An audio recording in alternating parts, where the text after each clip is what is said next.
पुराने अहदनामे में नज़ीरों के लिए ख़ास कवानीन होते थे कि जब भी उसने कोई मन्नत माननी है तो उसको एक ख़ास शरा को फॉलो करना पड़ेगा। और हम ये देखेंगे कि ये शरा क्या थी और ये किस तरीके से नज़ीर पूरी करते थे और ये किस तरीके से नए अहदनामे में पूरी होती है, और आज भी हम इस शरा को पूरा कर सकते हैं। क्योंकि ये जो बात थी ना, ये काहिनों की पाकीज़गी से भी ज़्यादा इसके सख्त कवानीन थे। काहिनों को फिर किसी हद तक छूट थी, हालांकि वो खैमा इज्तिमा में खिदमत करते थे, लेकिन नज़ीरों को खुदा ने कोई छूट नहीं थी दी। और इसकी डिटेल हमें मिलती है गिनती 6 बाब में। ये सारा तकरीबन बाब इसी हवाले से है। और वहां पर ये देखें लिखा हुआ है कि सबसे पहली बात तो ये है कि जब कोई मर्द या औरत नज़ीर की मन्नत माने, सो इसमें मर्द भी हो सकते हैं और औरत भी हो सकती है इस मन्नत में शामिल होने के लिए, तो वो खुदावंद का नज़ीर बन जाता था। और नज़ीर से मुराद है ये इब्रानी का लफ्ज़ है और इसका मतलब है कि मुकद्दस और पाक और बिल्कुल अलहदा किया हुआ। आमीन। तो जब लिखा है कि तुमने ऐसा करना है ना, नज़ीर की मन्नत माननी है, तो कहता है कि तूने अपने आप को ख़ास तरीके से एक अलहदा कर लेना है। सबसे पहली इसमें शरा ये है कि वो मैं और शराब से परहेज करे, और मैं या शराब का सिरका ना पिए, ना अंगूर का रस, ना ताज़ा या खुश्क अंगूर खाए। किसी तरह का भी अंगूर से पैदा शुदा ना रस, ना खुश्क मेवाजात, कुछ नहीं खाना। और लिखा कि अपनी नज़ारत के तमाम अयाम में बीज से लेकर छिलके तक जो कुछ अंगूर के दरख्त में पैदा होता है उसे ना खाए। सो इसके हवाले से तो शराब बहुत ही सख्त है कि ये तो बिल्कुल ही नहीं करना जितने दिन तू नज़ारत की मन्नत को मानता है।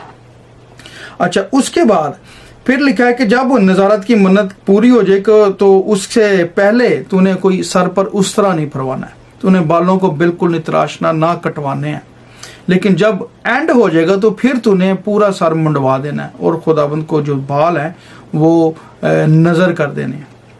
फिर तीसरी बात यह है कि वो लाश को नहीं छू सकता, क्योंकि लाश को छूने से आप नापाक हो जाते हो, और अगर वो किसी लाश को छू लेगा तो उसको फिर से अपनी नज़ारत को दोबारा से शुरू करना पड़ेगा, उसकी मन्नत जो है वो पूरी नहीं होगी। और इससे भी ज़्यादा शरा सख्त ये थी कि वो अपने माँ बाप बहन भाई के लिए भी जो है वो अगर उसको भी छू देगा, वो उसको भी अगर किसी की डेथ होगी, मर गया है, तो वो उसके जनाजे में भी शरीक नहीं हो सकता। सो ये थे नज़ीर के बेसिक बड़े बड़े कवानीन। और खुदावन ने कहा था कि जो अपने आप को मन्नत के लिए, नज़ारत की मन्नत के लिए पाक करता है ना, तो वो बिल्कुल अलहदा कर दे, वो मेरे लिए मुकद्दस है। और ये बड़ा मुश्किल काम था। लेकिन हम देखते हैं कि कलाम मुकद्दस में पुराने अहदनामे में ख़ास तौर पर जो समसून थे उसको खुदावंद का नज़ीर कहा गया है, क्योंकि उसके बालों में खुदावंद ने ख़ास कुदरत रखी हुई थी, और उसके अलावा उसकी जो पैदाइश थी वहाँ से ही उसको नज़ीर ठहरा दिया गया था। और यहाँ पे देखे लिखा है कि उसकी माँ से खुदावंद बात करें कि देख तू बाँझ है और तेरे बच्चा नहीं होता, पर तू हामला होगी और तेरे बेटा होगा, सो खबरदार मैं या नशा की चीज़ ना पीना और ना कोई नापाक चीज़ खाना, क्योंकि देख तू हामला होगी और तेरे बेटा होगा, उसके सर पर कभी उस तरह ना फिरे, इसलिए कि वो लड़का पेट ही से खुदा का नज़ीर होगा। ठीक है जी। उसकी माँ को भी क्या, कुछ नहीं खाना पीना, शराब में, और उस तरह भी नहीं फिरना चाहिए। और सैमुएल के लिए भी बिल्कुल ऐसी थी। जब हन्ना ने दुआ की थी ना खुदावंद से, तो उसने भी उसको नज़ारत के लिए खुदावंद को सौंप दिया। उसने कहा था खुदावंद अगर मेरा बेटा हो तो मैं उसको तेरे लिए, उसके सिर पर उस तरह नहीं फरमाऊंगा, उसको तेरे लिए, मैं तेरी हैकल के लिए हवाले कर दूंगा, उसके वो तेरी खिदमत में ही लगा रहे सारी जिंदगी। सो सैमुएल भी एक्चुअली नज़ीर की, नज़ारत की मन्नत से माने गए थे। और समसून को हम देख रहे हैं कि फरिश्ता आके बता रहा है कि भाई ये नज़ीर है खुदावंद का बचपन से ही। और लिखा भी है कि उसके सर पर कभी उस तरह ना फिरे, इसलिए कि वो पेट ही से खुदा का नज़ीर होगा और वो इसराइलियों को फ़लस्तीनियों के हाथ से रिहाई देना शुरू करेगा। ठीक है जी। तो सैमुएल नबी भी हैं, उसके अलावा समसून हम देखते हैं। और नए अहदनामे में यूहन्ना बपतिस्मा देने वाले को कहा जाता है, क्योंकि वो भी माँ के पेट से ही खुदावंद का मखसूस था, उस पर बरकत थी ख़ास, और उसके लिए भी शरा तकरीबन यही थी। अब ये तो है जी सारी की सारी पुराने अहदनामे की। ये नज़ीर की शरह बड़ी मुश्किल थी, लेकिन लोग करते थे, क्योंकि एक हफ्ते के लिए, 2 हफ्ते के लिए, जितना आपने वक्त ठहरा दिया ना उतना आपने इसको मानना है। और औरत के लिए इसमें एडिशनल ये कानून था कि औरत अगर अपने बाप के घर में है तो जो उसने मन्नत मानी है, अगर बाप उसको कायम रखता है तो वो मन्नत कायम रहेगी, अगर वो उसको रिजेक्ट कर देता है तो वो उस मन्नत से, उस नज़ारत से वो आज़ाद है। और इसी तरह अगर वो अपने शोहर के घर में है तो शोहर पे ये उसके पास इख्तियार था कि अगर वो इसको कायम रखे तो उसकी नज़ारत कायम रहेगी, उसकी मन्नत मानी जाएगी। अब लेकिन नए अहदनामे में देखें एक और हमें नज़ीर दिखाई देता है, जिसको कहना चाहिए कि नज़ीरों का नज़ीर है, जो यीशु मसीह नासरी है। खुदावंद भी मैं देखता हूं कि वो भी नज़ीर थे खुदा बाप के, क्योंकि वो भी इसी तरह पेट से ही ठहरा दिए गए थे।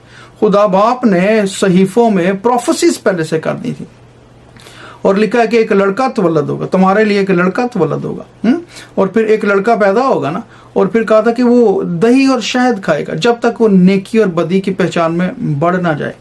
और उसका मतलब ये था कि वो बचाने वाला है, जैसे यहाँ पे था ना समसून के लिए कि वो इसराइलियों को फलस्तियों से रिहाई देगा। तो यीशु मसीह भी बाप का नज़ीर था और उसने पूरी बनी नौ इंसान को जो इस गुनाह की दलदल से आज़ाद कराना था, रिहाई दिलवानी थी। आमीन। तो यीशु मसीह बहुत बड़े खुदा के नज़ीर होने से भी बल्कि वो ऊपर थे, क्योंकि उनको खुदावंद का भी खिताब मिलता है। उनको हम खुदावंद यीशु मसीह कहते हैं कि सेवियर है, वो हमारा बचाने वाला है। फिर उसके अलावा देखें कि यीशु मसीह में इसके अलावा ये बातें कैसे पूरी होती हैं कि एक तो वो मुकद्दस किए हुए थे, और दूसरी बात यह थी कि इसके लिए था कि नज़ारत के तमाम दिनों में वो बिल्कुल पाक रहे, वो मुकद्दस रहे, वो बेऐब होना चाहिए। और ये वाली तो सबसे मुश्किल शरह थी। और पुराने अहदनामे में तो लोग वक्ती तौर पे पूरा करते थे ना, कि हफ्ते के लिए, 2 हफ्ते के लिए, जितने दिनों के लिए उन्होंने ठहराया। लेकिन यीशु मसीह बाप के, खुदा बाप के ऐसे नज़ीर है कि जो माँ की पेट से लेकर कोहे कलवरी तक, सलीब तक खुदावन ने अपने आप को पाक, बेऐब और मुकद्दस ही रखा, बाप के लिए अलहदा ही करके रखा। इसलिए जब हम अंजीलों को देखते हैं तो वो इसी ही बात को साबित करती रहती है कि कोई उस पर एक गुनाह खता भी साबित ना कर सका। पैंतुस पिलातुस की अदालत में जब हुआ तो उसने अपने हाथ धोए और उसने कहा कि मैं इस शख्स में कोई कसूर या गुनाह नहीं पाता, इसका गुनाह, इसका खून तुम्हारी औलाद पर, और ये जो तुम मेरे से गुनाह करवा रहे हो, इसको फांसी चढ़वा रहे हो, ये जो गुनाह है ये तुम्हारी औलाद की गर्दन पर होगा। और इसराइलियों ने उसको एक्सेप्ट किया था। तो यीशु मसीह के लिए बादशाह ने भी गवाही दी, बेऐब है, रसूलों ने गवाही दी, लोगों ने गवाही दी, और बाप ने गवाही दी। आसमान से आवाज आई कि देखो ये मेरा प्यारा बेटा है जिससे मैं खुश हूं। और यीशु मसीह ने खुद भी कहा कि हिकमत अपने कामों से रास्त साबित हुई। जब यूहन्ना से बपतिस्मा लिया ना, कहते हैं आप इस काम को होने दे, क्योंकि हमें इस रास्तबाजी को यूं ही पूरा करना है। और फिर कहते हैं कि हिकमत अपने कामों से रास्त साबित हुई, कि मैं रास्त ही हूं। आमीन। तो इस तरीके से बेऐब रहे हैं।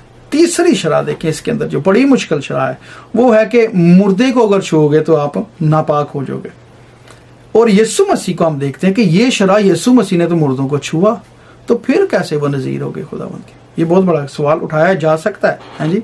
जिशान साहब आप तो इतने बात कर रहे हैं, तो यहाँ पे तो खुदावंद ने तो मुर्दों को छुआ है, और मुर्दों को जो भी छूता था पुराने अहदनामे के हिसाब से वो तो नापाक हो जाता था। लेकिन एक बात याद रखें कि यीशु मसीह ने जिस मुर्दे को छुआ है वो मुर्दा मुर्दा ही नहीं रहा, वो उठ खड़ा हुआ, वो जी उठा। आमीन। सो ये खुदा का एक ऐसा नज़ीर था कि ये जहां पर जाता था मुर्दे उठ खड़े होते थे। इसीलिए लिखा है कि खुदावन जब जी उठे तो पोती कब्रें खुल गईं और बहुत से मुर्दे जो थे आसपासों के वो जी उठे और दिखाई दिए और वो यरूशलेम में गए। आमीन। तो ये खुदा का ऐसा नज़ीर है जी कि जिसके पास जिंदगी देने का इख्तियार है। ये कोई आम नज़ीर नहीं है, ये समसून की तरह का नहीं है कि जो फलस्तियों से इसराइलियों को वक्ती आज़ादी दिलवाई। यीशु मसीह ने हमें हमेशा की जिंदगी, जो यीशु मसीह पर इकरार करता है कि यीशु ही खुदावंद है, वो निजात पा जाता है, वो हमेशा की जिंदगी का वारिस बन जाता है। खुदा के वारिस और मसीह के हम मिरास हो जाते हैं। आमीन। अच्छा जी। और खुदावंद का खून जो था वो बेऐब था, आमीन। और कोहे कलवरी पर इस नज़ीर ने अपनी जान दे दी। बाकी जो नज़ीर थे ना, वो तो सारे अपनी मन्नत इसलिए मानते थे कि कोई ना कोई काम खुदावंद से, कोई ना कोई बात पूरी करवानी है, ठीक है ना। लेकिन यीशु मसीह का कोई अपने लिए कुछ नहीं था। उसने तो अपनी जान हमारे लिए, दूसरों के लिए हवाले कर दी। लिखा है कि वो उसको गोया कत्ल करने के लिए लेके गए। भेड़ जिस तरह बेजुबान होती है, उसी तरह वो उनके साथ गया। और उसके ज़माना में से किसी ने ना सोचा कि वो हलाक किया जाता है। लेकिन लिखा है कि जब उसकी जान गुनाह की कुर्बानी के लिए गुजरानी जाएगी तो वो अपनी नस्ल को देखेगा। यानी कि खुदावंद दूसरों के लिए, अपनी नस्ल के लिए कुर्बान हुए कि नहीं यार, मैं तो कुर्बान हो रहा हूँ तो ये बचेंगे। कितना बड़ा नज़ीर है हमारा, आमीन। जैसे सरदार का है ना, वैसे ही सरदार नज़ीर भी मैं कहूँगा कि यीशु मसीह नज़ीरों के नज़ीर हैं। यीशु मसीह खुदावंदों के खुदावंद है, आमीन। और एक आखिरी बात, वो मैं भी नहीं पिएगा, ठीक है ना। तो कहा यह जाता है खुदावंद ने तो मैं पी। ख़ासतौर पर जब पाक शराकत का हवाला है तो लिखा है कि वहाँ पर उसने मैं का जो था प्याला वो लिया और वो ये कहा कि ये नया है, ये मेरे खून में नया है। तो खुदावंद ने उसको अपने खून से तशबीह दी और रोटी भी वहाँ पर तोड़ी शुक्रगुजारी करके, और इस तरीके से अहद बांधा था। लेकिन वैसे खुदावंद बैठते थे बेशक उनके साथ जो महसूल देने वाले थे या गुनहगार थे या जो क्या कहना चाहिए शराब पीने वाले थे, खुदावंद बैठते थे उनके साथ। और ये खुदावंद पर इल्ज़ाम था कि ये महसूल लेने वालों के साथ बैठता है, ये खाऊ है और ये शराबी है। लेकिन खुदावंद शराबी नहीं थे, ठीक है ना। खुदावंद ऐसे नहीं था कि वो मैं पीते थे या वो बहुत ही ज़्यादा ड्रंक होते थे। हाँ, ऐसी बात नहीं थी, बल्कि ये उन पर इल्ज़ाम लगता रहा था। बावजूद के उन्होंने पाक शराकत के टाइम पर उन्होंने मैं चखी, इसमें कोई शक नहीं। और लेकिन खुदावंद कई जो असली थी ना, जो अंदर से हकीकी वो थे, नज़ीर थे। बाकी ये जिस्मानी तौर पर शरीयत थी। लेकिन मैं वाली जो बात है, खुदावंद ने एक्चुअली हमें अपनी मैं दी है, अपना नशा दिया है। जो पाकरू है उसको भी मैं से तशबीह दी जाती है। लिखा है कि वो ताज़ा, लोगों ने सोचा कि ये तो ताज़ा मैं के नशे में, जब पाकरू का नज़ूल हुआ है ना वो 120 की जमात पे, तो लोग ये सोच रहे कि ये ताज़ा मैं के नशे में। पतरस कहते हैं नहीं, ऐसी बात नहीं है, बल्कि ये वो बात पूरी हुई है जो लिखी गई थी कि खुदा का रूह मैं हर फर्द बशर पर उंडेलूंगा। तो ये वो हो रहा है। तो यीशु मसीह ने ये मैं हमें दी है, आमीन। जो पाकरू में मिला है, यीशु मसीह ने कहा था कि मेरा जाना तुम्हारे लिए अच्छा है, बेहतर है, क्योंकि जब मैं जाऊंगा तो तभी जो दूसरा मददगार है जो पाकरू है वो फिर ही आएगा। और उसने हमें पाकरू की मैं दी है। और हम जो पाकरू के नशे में रहते हैं, और ये वो नशा जो उतरता ही नहीं है, ये दूसरी मैं का तो उतर जाता है। इस नज़ीर ने हमें बाप की मैं दी है, आमीन। खुदा का पाक रूह हमें दिया है और हम उसमें मसरूर रहते हैं, हम उसके टेस्ट में रहते हैं और हम उसी में ज़िंदगी गुजारते हैं, आमीन। सो ये है जी नज़ीर। पुराने अहदनामे में नज़ीर की शरह क्या थी और ये कैसे यीशु मसीह में पूरी होती है, आमीन। इसके अलावा भी मैं आपको बताऊं, एक नबिया थी जो 84 साल से हैकल की खिदमत करती रहती थी। वो 7 साल एक मर्द के साथ शादी में रही, लेकिन वो मर गया। तो उसके बाद से लिखा उसने अपने आप को मखसूस कर दिया था। वो भी नज़ीर थी। वो एक औरत की पिक्चर है। मैं आपको बताना ये चाह रहा हूँ कि वो नबिया भी थी, उसके नबिया का वर्ड लिखा है, लेकिन वो नज़ीर भी थी रूहानी तौर पे। पालूस रसूल भी रूहानी तौर पर नज़ीर ही थे खुदा उनके। वो बिल्कुल अलहदा हो गए, तो उन्होंने शादी तक नहीं थी की, उन्होंने अपनी ख्वाहिशों को मार दिया था। सो नज़ीर वो होता है जो अपनी ख्वाहिशों को मार देता है, आमीन। और हम सब भी यीशु मसीह के, खुदा के एक्चुअली हम नज़ीर बनते हैं। जितने यीशु मसीह में आ जाते हैं वो अलहदा हो जाते हैं, वो मुकद्दस है, वो पाक हैं और हम अलहदा किए हुए हैं। हम एक्चुअली रूहानी तौर पर मसीही भी नज़ीर हैं और हमें ये ज़रूर है कि हम अब उस नज़ारत की शरह को पूरा करते रहें जैसे यीशु मसीह ने पूरा करके दिखाया। आमीन। God bless you.